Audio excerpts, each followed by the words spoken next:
सुरुवात जी झाली ती गणपतीचं मंदिर इथे बांधलं होतं. जे छोटं आपण महाराजांची मूर्ती आता बघतो तिथे गणपतीचं मंदिर होतं. कारण हे सगळं एक मंदिर बांधलंय 1992 साली. तर पहिल्यांदा गणपतीची मूर्ती कारण लहानपणापासून मी गणपतीचा भक्त होतो. तर मला असं वाटतं आपल्याला उपजत जन्मतः प्रत्येकाला कुठल्या ना कुठल्या तरी देवाची आवड असते प्रत्येकाला. अगदी किती कोणाचं काय दत्ताचे असेल, शंकराचे असेल, विठ्ठलाचे असेल, पण कुठेतरी किंवा घरात कुठली उपासना चालू असेल ते आपल्या सुरुवातीला ते कुठल्या तरी देवाची उपासना घरी चालू असते आणि नंतर हळूहळू आपण अध्यात्मात पडलो झाला आणि साधना व्हायला लागली की मग आपलं देव म्हणजे काय आणि खरा देव कुठला आणि सद्गुरू म्हणजे काय ते हळूहळू जर नंतर कळायला लागतं. मग त्याच्याप्रमाणे आपल्या सगळ्याच गोष्टींमध्ये बदल होत राहतो. तसं ते पहिल्यांदा गणपतीचं मंदिर इथे मी बांधलं होतं. तर त्याच्यामागे 2 उद्देश होते. आम्ही थोडक्यात सांगतो की जे काही 2 अनुभव पूर्वी मला आले होते की देवाच्या अस्तित्वाचे, तर त्याच्यामुळे हॉस्पिटलच्या बरोबर एक देवाचं मंदिर बांधावं असा एक विचार तेव्हा आला. तर 2 अनुभव म्हणजे पहिला अनुभव एक मी जरा दुसरीत असताना म्हणजे माझं वय तेव्हा 7 किंवा 8 वर्षाचा असेल. तर तेव्हा इथे दिल्ली दरवाजापाशी सातगाईमध्ये नावाची एक एरिया तिथे आम्ही राहायचो.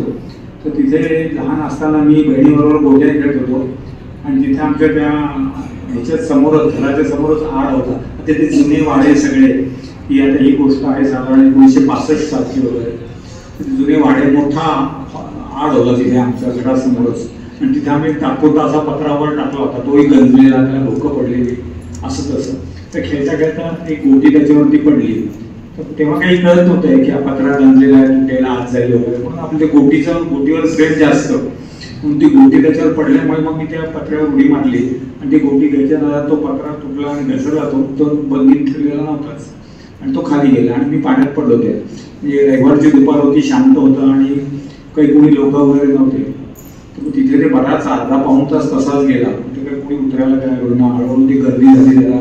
पण नुसते लोक यायचे बघायचे गर्दी आणि कोणी ऍक्च्युअल आत येऊन उडी मारायला तयार होत नव्हतं. ते रविवारची दुपार सुट्टीची विश्रांती घेत होते सगळे असे. तर मग हे बराच किती वेळेला माहित नाही पण जवळजवळ पाऊण तास 1 तास गेल्यानंतर खूप गर्दी जमली आणि त्या गर्दीतनं एक माणूस कोणतरी आला तो की काय कशामुळे गर्दी, काय चाललंय म्हणून तो आत आला आणि त्याला असं कळलं बुवा इथे आड आहे आणि पाण्यामध्ये एक लहान मुलगा पडला. तो म्हटला की तुमच्या घरात दोर आहे का नाही. तेव्हा आपण ते दोर बादलीने ते गळ जी घरात ठेवायचो, दोर एक एक्स्ट्रा ठेवायचो बादली पडली तर त्या राहत गाडीवरनं पाणी काढायचं असं होतं ते. तर त्याने दोर मागितला. तो माझ्या कमरेला बांधला म्हणला.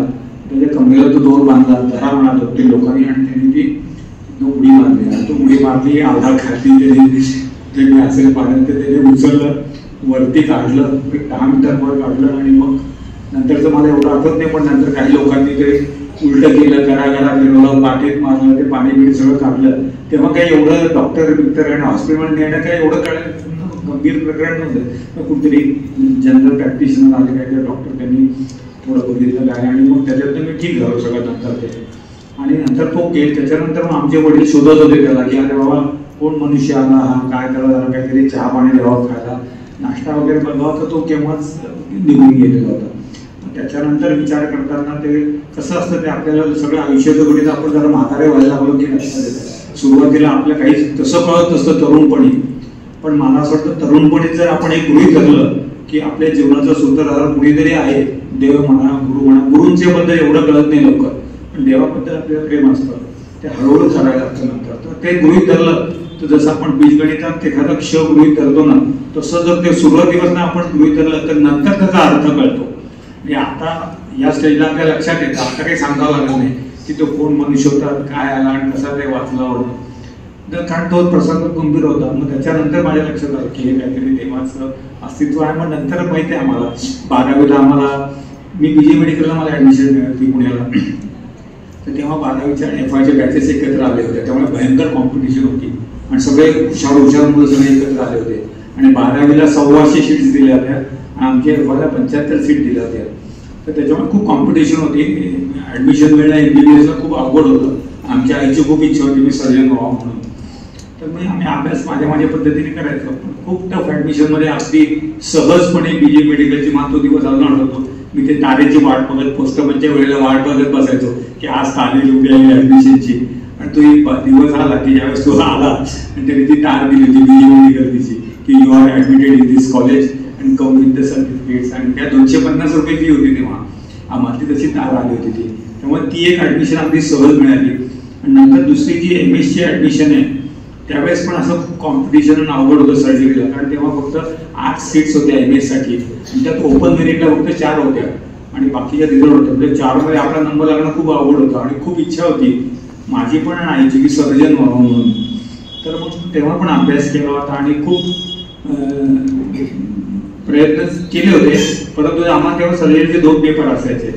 अगदी थोडक्यात सांगतो, तर पहिल्या पेपरला मी गेलो तर पहिला पेपर मला खूप अवघड गेला. 200 मार्काचे 2 पेपर होते आणि तेव्हा एंट्रन्स वगैरे काही नव्हती, त्यामुळे एकटाच चान्स होता. मार्क मिळाले ऍडमिशन, नाही मिळालं तर गेला तो चान्स. त्यामुळे खूप तसं टेन्शन होतं ते. तर पहिला पेपर माझा सर्जरीचा इतका अवघड गेला की काय विचारू सगळं. मला तिथं सगळ्या ऑप्शनला टाकलेले प्रश्न वगैरे आले होते आणि मला काही समजणार नाही. मी पहिला पेपर मिळाला तर मला इतकं टेन्शन आलं, काय समजणार, काय कळलं, रडलो म्हटलं काही खरं नाही, आपलं आयुष्य गेलं गावातनं, सर्जरी मिळणार नाही आपल्याला. आणि असं सगळं एकदम अत्यंत विमानस्थ स्थितीत आणि काही सुचत नव्हतं, काय टेन्शन आलेलं. आणि मग मी तिथं BE मेडिकलच्या हॉस्टेलमध्ये राहायचो तिथे. 6ला पेपर संपला आणि काय करावं कळलं ना. तर मग तेव्हा मी अधूनमधून सुट्टी असली की सारसबागेतल्या गणपतीला जायचो. तर म्हणलं आता काय नाही, ते आपल्या उद्या तर गेलं, ते सगळं संपलंच आहे, तर सायकल काढून जाऊया म्हटलं आपण गणपतीला. म्हणून मग तेव्हा शांत होतं पुणे सगळं. सारसबागेत सायकलवर त्या मी मस्त यायचो याच्यात केवरनं आणि आपाबरोबर चौकात यायचो लगेच ड्रायव्हर पेठेनं आणि लेफ्ट मारला की सरळ गर्दी नसायची काही नसायची, झटकन सारसबागेत जायचो. तर मग तसं तिथे मग गेलो मी सारसबागेमध्ये आणि साधारण संध्याकाळची 7-7:30ची वेळ होती ती. मी सारसबागेत गेलो आणि तेव्हा त्यांची ती आरतीची वेळ होती, अर्धा तास तिथे आरती चालते. तर मी तिथे गेलो, बसलो एका त्या खांबाला टेकून आणि बरोबर त्यांची आरती सुरू झाली. ते एक जण ते घंटा वाजवत होता, बरेच लोक जमलेले होते, ते गुरुजी आरती काही लोक असं जोराजोरात त्यांचा तो अर्धा तासाचा आरतीचा कार्यक्रम झाला. आम्ही आपले डोळे बंद करून सगळं ऐकत होतो. सगळं ते 7:30 ते 8 हे सगळं त्यांचं चाललं तिथे.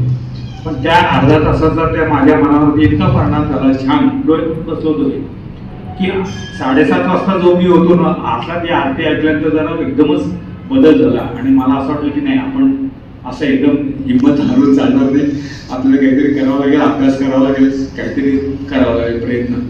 असं करून मग मी ते थोडंसं ते टेन्शन कमी झालं आणि त्याच्यानंतर मी आलो रूमवर 9-9:30 आणि दुसरा पेपर होता. जे काही जमेल तो अभ्यास जसा जमेल तसा केला आणि दुसरा पेपर इतका सोपा गेला. एकदम सगळे प्रश्न बिट्टे सगळे ओळखीचे फिगर चांगल्या काढून रंगीत इतकं सुंदर गेला की छानपैकी चांगले ते कॉम्पेन्सेट झालं सगळं. आणि मग मला अगदी सहजासहजी ॲडमिशन मिळाली की. मग त्याच्यानंतर सुद्धा त्याच्यानंतर माझं ते सारसबागेच्या गणपतीवरती इतकं प्रेम आणि विश्वास बसला की मी अजून सुद्धा जरी गेलो ना तरी मी तिथे सारसबागेत जातो आणि त्या खांबाला टेकून बसतो, जिथे बसलो होतो तिथे. आता आमचं लग्न ठरलं ना, आता ही गौरी आमची तुमची ओळख असेल तिथे, तर आमचं लग्न ठरल्यानंतर आम्ही पहिल्यांदा पुण्यात, तिचा भाऊ पुण्यात होता, तर कुठे भेटायचं ठरलं नाही का. मी पुण्यातच होतो ते तेव्हा आणि मी भावाकडे आली होती. म्हणलं आपल्याला सारसबागेच्या जिथे मी एकच मुलगी बघितली आणि लगेच पसंत केली, तर आम्ही तिथेच भेटलो होतो. त्याच्यामुळे पुण्यात कधी गेलो काही महत्त्वाचं असलं तर त्यामुळे ते गणपतीवरती प्रेम होतं असं होतं. म्हणून मी इथे ती गणपतीची मूर्ती स्थापन केली 1992 साली गणपतीची. त्याच्यानंतर आमचं हॉस्पिटल चालू होतं, तेव्हा नवीन हॉस्पिटल सुरू झालं, काम खूप होतं. तर मग आपले अधूनमधून इथे दत्त देवस्थान म्हणून आहे बघा, इथे सावेडी रोडला पलीकडे, तिथे ते क्षीरसागर महाराज म्हणून मोठे सत्पुरुष होऊन गेले संत ते. तर माझ्या नशिबाने मला त्यांचा अत्यंत जवळून सहवास मिळाला. म्हणजे मला त्यांची देहाच्या अंगाने पण खूप सेवा करता आली. डॉक्टर म्हणून त्यांचं ऑपरेशन्स वगैरे, आपल्या हॉस्पिटलमध्ये त्यांचं एक ऑपरेशन पण झालेलं आहे तेव्हा. आणि नेहमी तिथे त्यांच्या आश्रमात यायचो, त्यांचं डायलिसिस वगैरे नंतर. पण अत्यंत जवळून सहवास, सत्पुरुष कसा असतो आणि त्यांच्या सत्संगात कसा आपल्यामध्ये फरक पडतो, आणि मला हे सगळं जवळून त्यांच्या सहवासात सगळं बघायला मिळालं.